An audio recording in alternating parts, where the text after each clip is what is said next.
Even through the all-surrounding white noise, caused by nothing but a great number of different people just living their life in the enclosed living space that the space station provided, the deep, chattering primal chuckle of Captain Uton was audible from far away, long before the man himself came into full view, his form being blocked out from sight by the more massive bodies of even larger inhabitants of Nosemauni traversing the station all around them, on the more general walkway that had its place in the station's actual ground, instead of suspended up in the air. Only after they had pushed their way through the crowd of busy people walking all around them, did the large primate's dark face come into view. It had gotten wider over the course of the last few months, as the short, sand-coloured fur around it had receded quite a bit, leaving more of his dark skin exposed to the outside world, which made him look a lot older, like he had aged some years in just the short time since they had departed from the GCS. Despite that, his lips were amusedly curled, and his dark eyes looked at the approaching group with the man's typical zest for enthusiasm that he so often brought to everything he did, with a few choice exceptions. Energetically, he waved them over with one of his massive hands, while the other was busy constantly stroking through or grabbing at the remaining hair surrounding his face. Next to him, distractedly looking off into the distance while clacking the ever-growing set of, by now quite impressive antlers on her head against the metal wall of the building they were waiting in front of, which caused a constant dull clacking that mirrored the one of the wooden crutch that loudly announced Reprieve's arrival, wherever he went, stood Skye. At each loud clack, the multiple flaps of her ears twitched slightly, while each of them moved independently to give her the best picture of her surroundings possible, without her having to open her eyes in the process. Though as the group got closer, her eyelids did slide apart, allowing one of her doe eyes to glance over at them. Dismissively, it briefly scanned over the much larger forms of Heifer and Tez, before moving down and settling on Reprieve for a lot longer, as she studied the view of his approach with a sort of satisfied amusement. Reprieve dismissed the former thief with a scornful shake of his head, before slightly quickening his pace to approach the captain. "Hello, Captain. Please excuse my tardiness," he greeted, while standing up straight in the best approximation of a salute he could muster while holding the crutch. Behind him, he could hear his two companions rustle slightly as they moved to do the same. "Still a slowpoke?" came an amused murmur from his side, but Reprieve opted to ignore it. The captain laughed and shifted around a bit, standing up straighter and bringing his hands in front of his chest in his own salute. "Don't worry about it, entities," the primate replied in a low mutter. "Nobody's above a little waiting, least of all me. I think Skye was just getting a little impatient after our little introduction ended early." His eyes moved to the side, glancing at the Ketzir, and the smile on his lips got a bit wider.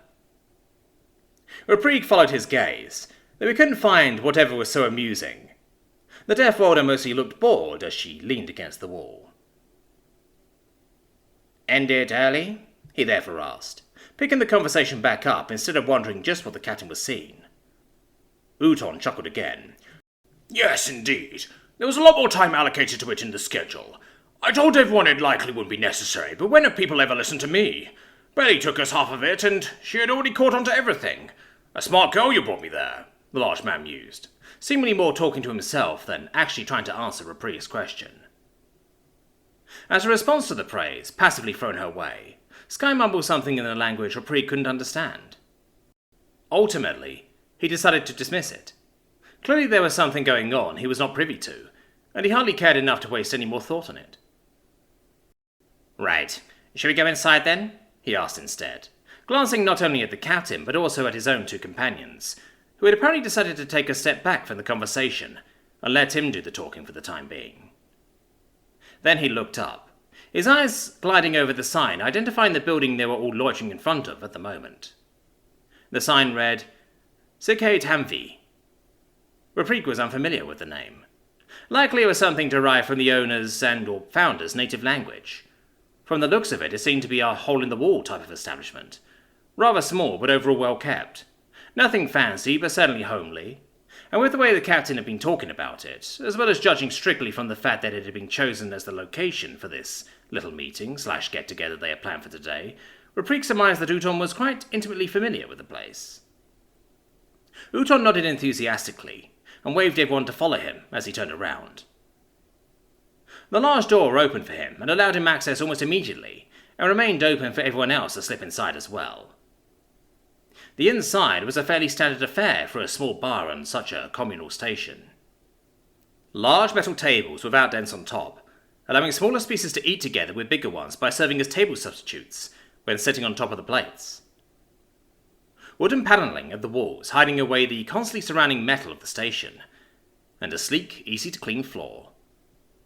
Meanwhile, the far wall from the entrance, which was one of the shorter ones of the rectangular-shaped room, was taken up by a high bar counter, the front of which was equipped with multiple sets of much smaller stairs that led to a sort of small walkway near its top, once again accommodating for smaller species.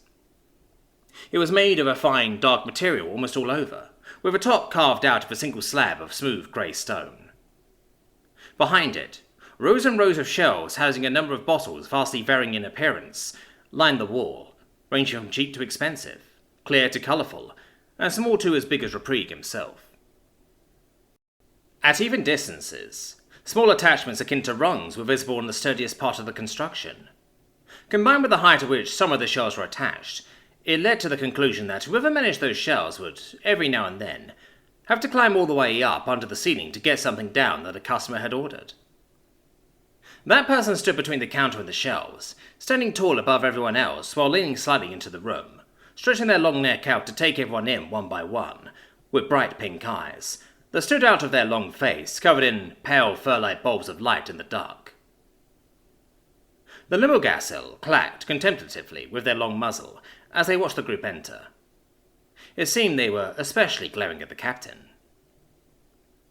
Despite their mostly harmless nature, the Coreworlders' size and deceptively predatory appearance gave them an intense air of menace as they stared down at the primate, and it almost seemed like they got ready to pounce at him at any moment. The nostrils at the bottom of their face flared intensely as the major arm shifted slightly, revealing the well-folded membranes contained inside their brows.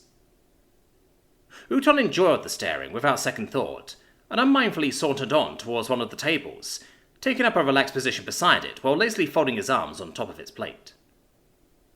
Skye, having either not noticed the glaring barman or paying him absolutely no mind, followed immediately after the primate, and, although she was technically tall enough to just stand at the table, quickly climbed on top, sitting down next to the plate's bunk closest to the captain, while leaning lazily back onto her arms. Everyone else was more hesitant to just enter into someone's domain like this, while getting such a hostile aura from the owner. Especially Reprise's instincts didn't exactly play nice with such a large creature glaring down in his direction like that, especially not with one that looked raptor-like, even if only vaguely. Not that he was actually afraid on a reasonable level. Limbogassil weren't exactly known as one of the galaxy's more dangerous species, but he still kept his distance for a bit longer than necessary, coming to a halt somewhere in the middle of the room together with Haifa and Tess. After a short while of waiting silently, Uton suddenly began to rhythmically drum his meaty fingers onto the metal table's surface, and his gaze wandered up to the barman.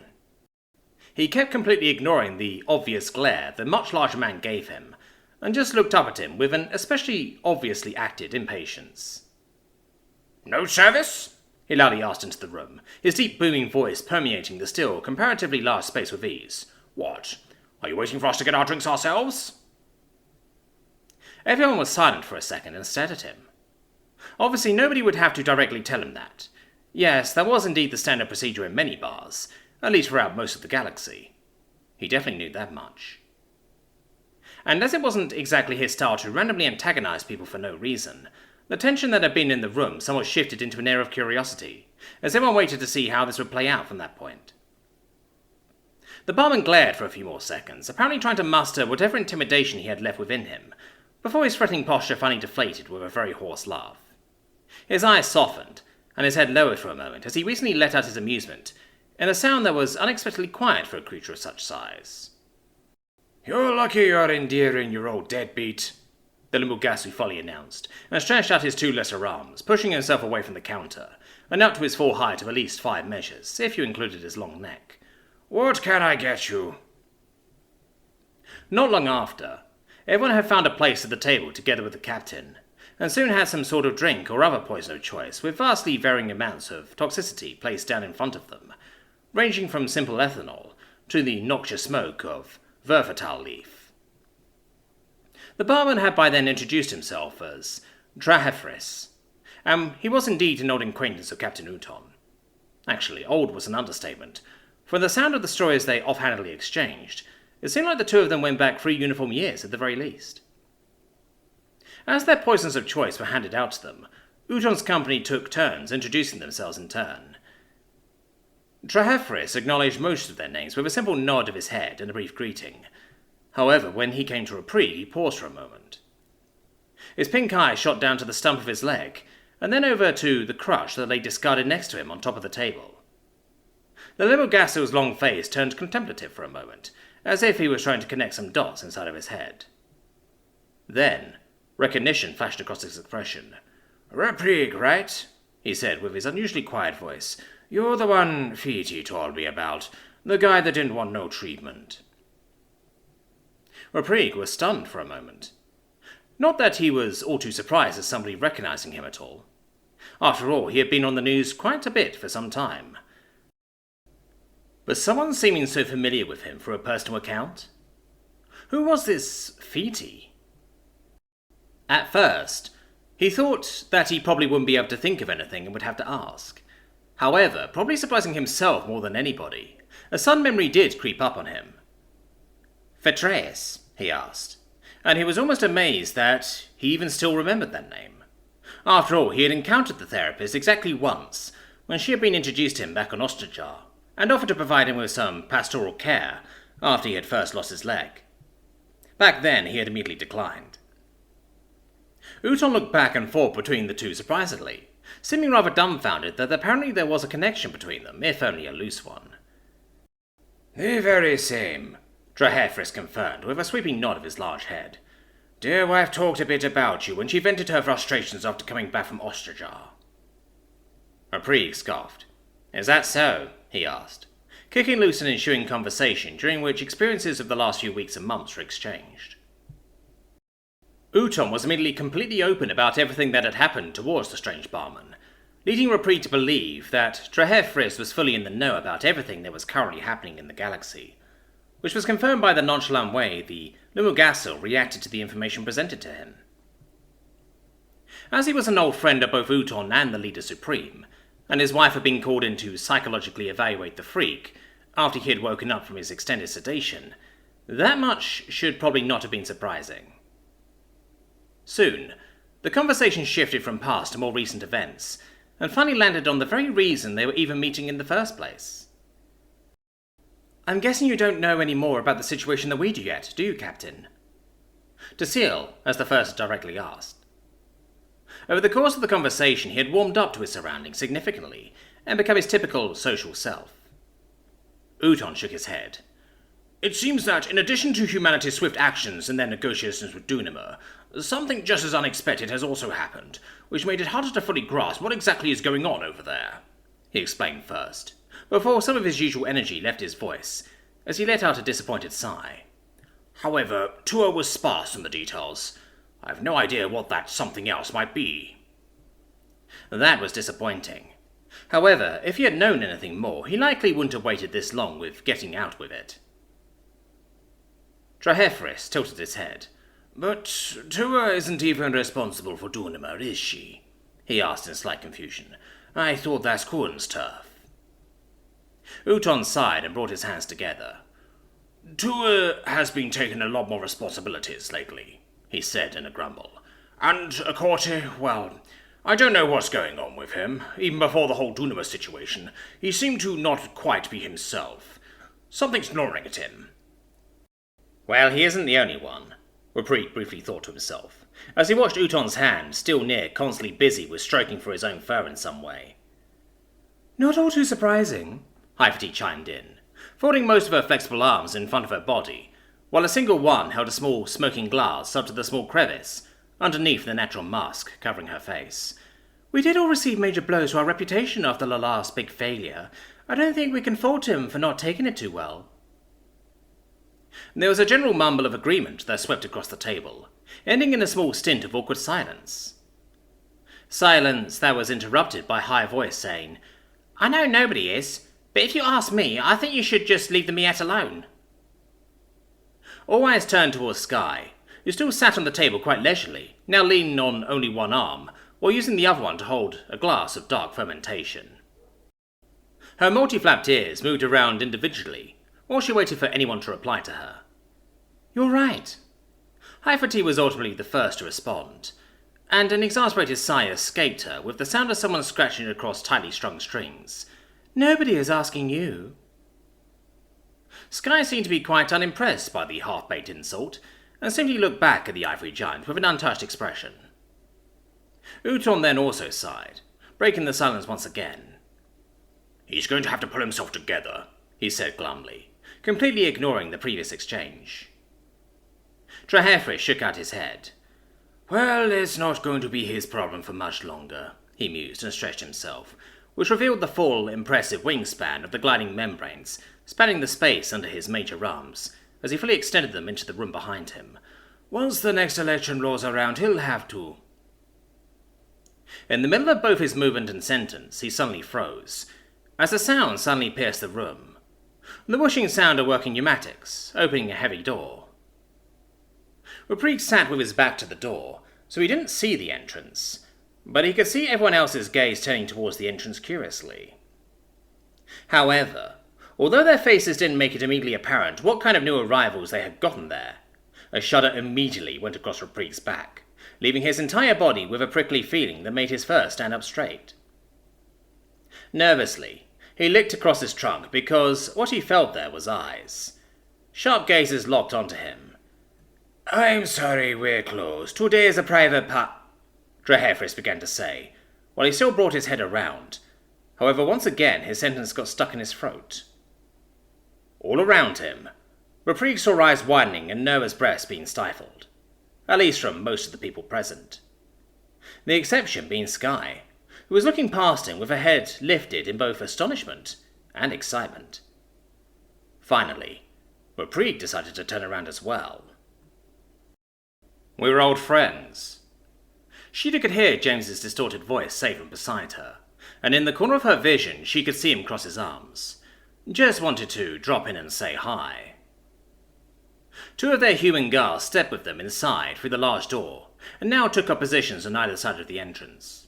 Meanwhile, the other two had remained outside and were keeping close watch of the perimeter. At the large table she was now looking at, people started to move, either standing up on or moving away from the table. However, Sheeta admittedly only passively took all that in, paying no real attention to it, because almost immediately after stepping in, Sheeta's gaze had locked with someone else's. Differently from his colleagues, Uton had remained perfectly still at the table, and was simply staring back at her, his dark eyes shimmering wetly as they looked across her face. Compelled by unseen forces, Sheeta almost immediately started to walk towards him. However, she felt herself being stopped, as her arm was gently pulled back by something that had taken a tight grip of her hand.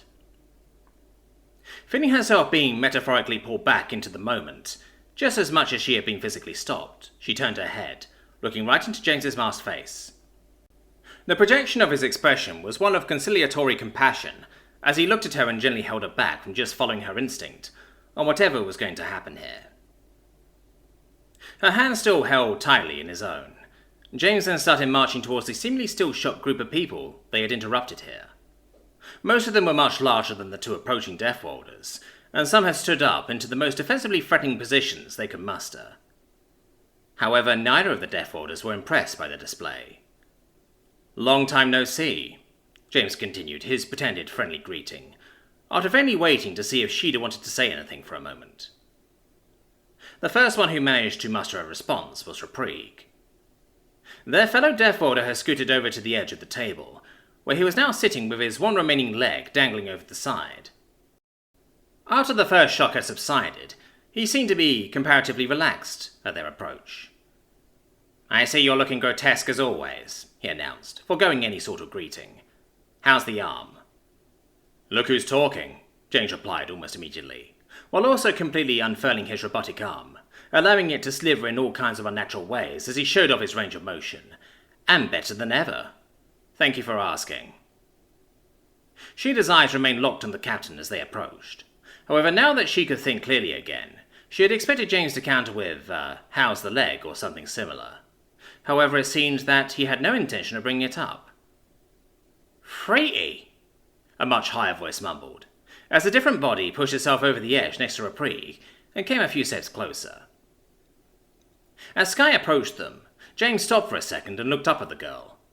As she came closer, and her doe eyes locked onto his mechanical arm with morbid curiosity, James briefly brought the hand of said arm up to the top of his head, before flatly moving it in Sky's direction, while obviously trying to keep it at the same height. The expression on his mask had turned to a concerned confusion. Once his hand had entered Sky's range, she suddenly grabbed it, and obviously tried to pull it around to get a better look at it. However, naturally, the robotic limb didn't budge. Only once James relaxed his artificial muscles, and thus allowed her to pull it around, did it move. "Weren't you as tall as me before?" he asked, quite clearly baffled at the fact that he now had to look up quite a bit, to even be able to look at her face while she inspected his arm. "Gross," Sky mumbled for a second, as she pressed his hand together with her own, most likely feeling the mechanical parts move underneath the synthetic skin as she did so. Sheeta was surprised that the girl was even willing to touch it, especially so willingly, but it seemed that her curiosity had quickly won out over her revulsion. Then the girl obviously realized that James had been talking to her, and she quickly dropped his hand again while perking up a bit. "Yeah, I've grown a bit, haven't I?" she announced happily, and lifted her hand to knock against her antlers twice. "No more lugging me around like a sack of shite." James scoffed, mumbling, "I guess not." A disgruntled sound, like someone violently hitting every note on an instrument at the same time, suddenly pierced the air. Apparently, someone else had broken from their stupor. "It's nice that you two are so happy to see each other," HFY hissed, in a tone that could not make it any clearer that that was a blatant lie as she tried. She held her many thin arms protectively in front of her body, like a second rib cage, while her strikingly blue eyes fixated on James, the bright spots forming her pupils constricted to thin needle points. "But what in the world's good name are you doing here, James?" James looked back at her nonchalantly. "I already told you, HFY," he said, almost incredibly casually. "We're just dropping in to say hi. We haven't seen the captain in a while, and since we're in the area, we thought we should check up on him. He always told us not to be strangers, after all." HFY seemed to want to reply something, as her eyes somehow narrowed even more at his words. However, her attempt was cut short by a very deep laugh, coming from the side of the table. "That I did," Uton loudly concurred with James's statement, his speech still intermittently interrupted by deep laughs. "That I did indeed." With both hands on the table's plate, he then pushed himself up to his full height, right before looking around the group of people. All the while, Sheeta's eyes were attached to him like iron to a magnet. "Everyone," he gently said, with a wide sweep of his arms, "please would you give us a moment?" HFY looked back at him with an intense glare, apparently having trouble deciding what to do. However, Rapri picked up his crutch, using it to poke against her side from where he was sitting, which caused her to shoot around towards him in unbridled surprise. "Come on, help me out here," the Zipper's Lane jokingly demanded, once again using his crutch to point off of the table and towards the ground. Being a super high-gravity Deathworlder, there was no doubt he wouldn't have any trouble getting off at the table on his own, one-legged or not. However, after staring back at him for a brief moment, HFY let out a well-tuned sigh, before reaching out with her many arms and lifting her colleague off the table, and gently placing him on the floor. Then the two of them started to slowly walk towards the exit together. "We can talk later," Sheeta could hear Rapri mumble, as he was walking right past James. James seemingly ignored him, but Sheeta knew he had made a mental note of that. Tasil remained a bit longer. The large Zanhathai looked at Captain Uton with an unsure look in his sideways-facing eye. "Are you sure, sir?" he asked his superior respectfully. "I have spent my life raising her," Uton said decidedly, with a firm look back at the avian. "I am not afraid of Sheeta." Sheeta's fist tightened, also squeezing James's hand in the process, as Tasil nodded. "All right, sir," he said, and started moving away as well. As he walked past them, James briefly turned his head towards the parrot. "Good to see you're all right, Tez," he said, with a brief nod of his head. Tasil paused for the briefest of moments. "Thank you for the warning," he quickly mumbled, before continuing his way out of the room at a brisker pace, his claws clacking on the floor with each step he took. The team still guarding the door didn't say a word, as they were past, and the room slowly cleared out a bit. Sky didn't seem to have any intention to leave, and neither did the Limulgassil, who is probably the owner of this place. "I hope you understand that Sky can't leave my side right now," Uton explained in an excusing tone, as he looked back at Sheeta, his eyes still showing that wet sheen. Then he briefly turned towards the little Gassel. "Tra, would you be so kind to bring our guest something? My treat, of course." Unsurely, the large person's pink eyes lowered onto the Deathworlder's. "Nothing for me, thanks," James immediately declined. "Me neither," Sheeta agreed. The barman then looked back at Uton, who just gave him another look with the same expression as before. That was apparently enough for him, because Tra then stood up and moved back behind his bar counter, where he moved some items around while apparently searching for something behind it. For a moment, Sheeta thought about climbing up onto the table, to stand more at eye level with the captain. However, she quickly dismissed the idea. She would have felt ridiculous doing that. She didn't need that. With a quick tug, she indicated for James to let go of her hand, and he did so without hesitation, just giving her hand a short squeeze before he released it. Folding his arms, he stepped back, giving her room to do what she must. Sheeta took a deep breath, steeling herself. Then she walked a few steps closer to the captain. Purely from muscle memory, her body quickly twitched into a stiff salute once she stood right in front of him. Once she realized it, she immediately broke out of it again and internally scolded herself for the respectful gesture. Uton looked down at her for a second before returning a salute of his own. Then he dropped down onto all fours, putting his weight onto the knuckles of his hand. Standing quadrupedal like that, he was barely taller than Sheeta, and they could easily look into each other's faces. Uton looked tired. Old, not nearly as strong and energetic as Sheeta remembered him, and he just kept staring at her face. "Hello, Captain," she greeted him. Something about using his title felt wrong. However, she had never called him anything else, and she couldn't bring herself to. "Sheeta?" Captain Uton replied restrainedly. His jaw and lips seemed to tremble for a moment. Then he shifted all of his weight onto the left side of his body, freeing up his right hand. "Your face, what happened?" he asked, as he slowly reached up for her face, his fingertips moving towards the still fresh scars on her cheek carefully. Feeling an electric current shooting through her entire body like an open nerve had been touched, even though his fingers had not reached her skin yet, she let out a quick, sharp hiss, and swiped at his outstretched arm with her claws extended, forcing him to hastily pull his hand back. She still had the presence of mind not to actually aim for his flesh, and her claws just barely grazed the tops of his fur, as he was obviously nowhere near fast enough to pull his hand away before she could hit him, had she really wanted to. But despite remaining unharmed, Uton still looked at her with utter shock in his glistening eyes, as he kept his rejected arm pressed closely to his chest, where it slightly shook from the strain, as if the limb itself was quivering in fear, even if its owner wasn't. Sheeta stood, breathing heavily, and only slowly pulled her own arm back as well, retracting her claws again as she did. Uton watched her, and slowly his right hand sunk back to the ground. "What happened?" he meekly repeated his earlier question, his deep voice filled with hesitant shock. Sheeta's knuckles cracked as she clenched her hands into fists. Involuntarily, she could feel her lips shakily lift, revealing her teeth and fangs as she tried to calm her breathing. "What happened?" she repeated back at him, feeling the same aroused energy filling the rest of her body as well. Quickly it spread throughout her body like a warm liquid injected directly into her bloodstream, being pumped all through her with each beat of her agitatedly drumming heart. "Are you kidding me?" She brought her foot forward in a single step towards the captain, but managed to hold herself back from anything further, feeling like she actively had to throw her weight backwards just to combat her own body's movement. "You are asking me what happened?" Sheeta asked loudly, stopping just shy of yelling it out with all of her might. "If anyone has to explain anything, it's you." She didn't care about the scars on her face. Honestly, she couldn't have cared less. And she wanted him to not care either. They were not the issue here. How dare he think that he could even try to pretend like some scars were the things he should worry about here? She was here, in front of him, and she demanded answers, and she would not let him change the topic like that.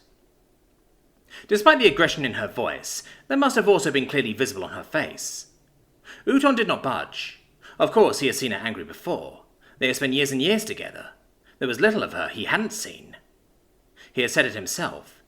He had raised her for half her life. Uton let out an exhausted huff. "I don't know, Sheeta," he said slowly.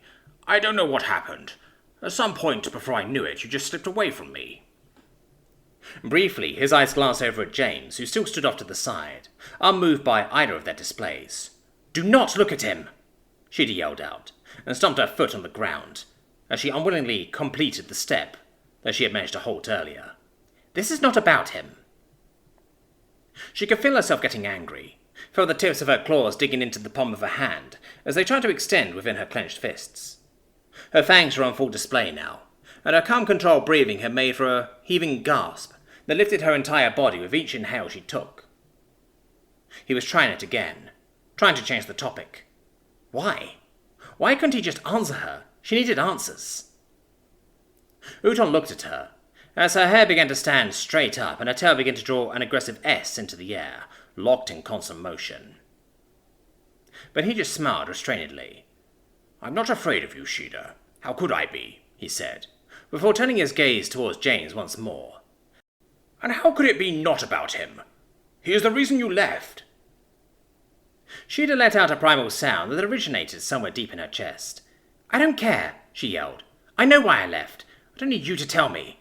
But I need to know why I was there in the first place. Then, pausing for a second, she managed to force back her yelling a bit and brought her breathing under control once more. She needed to calm down. Or did she? She still didn't know how she should feel about getting angry. Should she calm down? She remembered what happened on the shuttle. The wounds in James's leg. Sure, that had been barely more than a little prick, but they did not need a more serious repeat of that.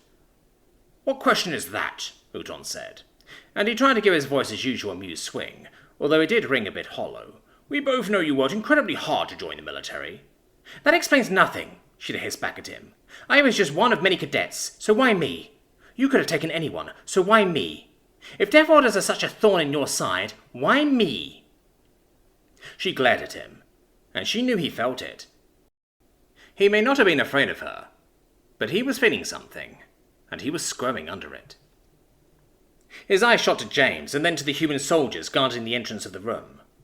He knew he had to be careful what he said. Not that she'd have cared. She wanted him to just get out of it.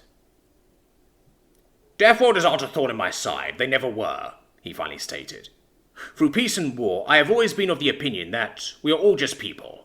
No matter the things that make us different, ultimately we are all the same. All equals on the grand cosmic stage. Some of us see that, and some of us don't.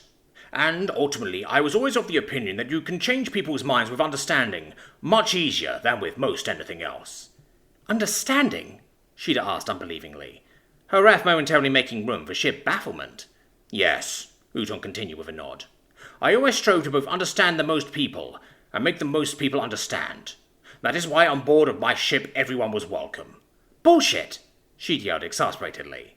Everybody's welcome. On your ship, Curie was nearly assassinated. What kind of understanding is that? Uton sighed.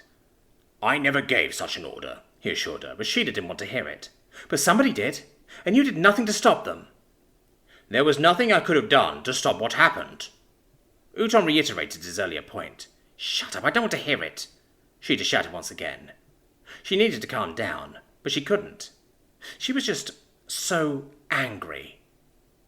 And there was only one thing she really wanted to hear right now. Did you ever care? She asked quietly. What? Uton asked, sounding both shocked and confused at the question. Did you ever care? It broke out of Sheeta, as loud as she had never before yelled in her life. Uton flinched slightly. Not in fear, just in surprise. Sheeta? He said, and his voice sounded almost pitiful, which did not at all help in stifling Sheeta's growing agitation. Please, calm down. And despite telling herself the same earlier, hearing that from his mouth, somewhere deep inside of her, in a part she didn't know she had, she'd have felt something constrict. Hundreds or thousands or maybe millions of times she'd been told those words or similar ones, echoed through her mind in his voice all at once. Calm down. Relax. Don't get angry. Hold back. Just stay cool. Calm down. Calm down. Calm down. Calm down. Calm down. Calm down. Calm down. With a single exhale, tension left her body. Her lips closed, her fists unclenched, her face relaxed. However, she could feel her eyes constrict into pinpricks as she lifted her gaze to look into his. Do not tell me to calm down, she said, the words still echoing in her mind. Her voice was icy, and her demeanour unmoved. But her eyes. Of course she couldn't see it herself, but something must have been there. Somewhere there in her eyes. Because as Uton looked back into them, she could see it. See it on his face. She saw that he had been wrong. He had misjudged himself. No matter how much time he had spent raising her, no matter how close to being a father for her he had gotten once, he was still more than capable of fearing her.